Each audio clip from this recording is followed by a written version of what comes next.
വാർത്തകൾ വിശദമായി നോക്കാം.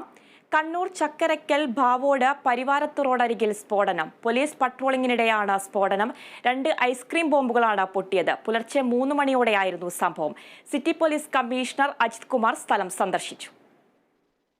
പലേരി പൊട്ടൻകാവിലെ ക്ഷേത്ര ഉത്സവത്തിനിടെ കഴിഞ്ഞ ദിവസം പ്രദേശത്ത് ഇരുവിഭാഗങ്ങൾ തമ്മിൽ ഏറ്റുമുട്ടിയിരുന്നു. ചിലർക്ക് മർദ്ദനമേറ്റതായും പരാതിയുണ്ടായിരുന്നു.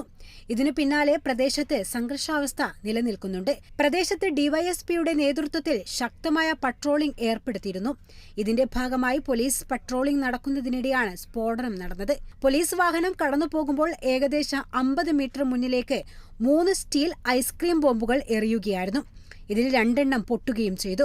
സംഭവത്തിൽ ഇതുവരെ ആരെയും കസ്റ്റഡിയിലെടുത്തിട്ടില്ല. സ്ഫോടനം നടന്നിടത്ത് നിന്ന് ലഭിച്ച അവശിഷ്ടങ്ങൾ പരിശോധനയ്ക്ക് അയക്കുമെന്നും പ്രശ്നപരിഹാരത്തിന് രാഷ്ട്രീയ സമാധാന യോഗം ചേരുമെന്നും കമ്മീഷണർ പറഞ്ഞു. രാവിലെ തന്നെ കണ്ണൂരിൽ നിന്നുള്ള ബോംബ് സ്ക്വാഡും ഡോഗ് സ്ക്വാഡും മേഖലയിൽ പരിശോധന നടത്തിയെങ്കിലും ഒന്നും കണ്ടെത്താൻ സാധിച്ചിട്ടില്ല. Kerala vision news, Kannur.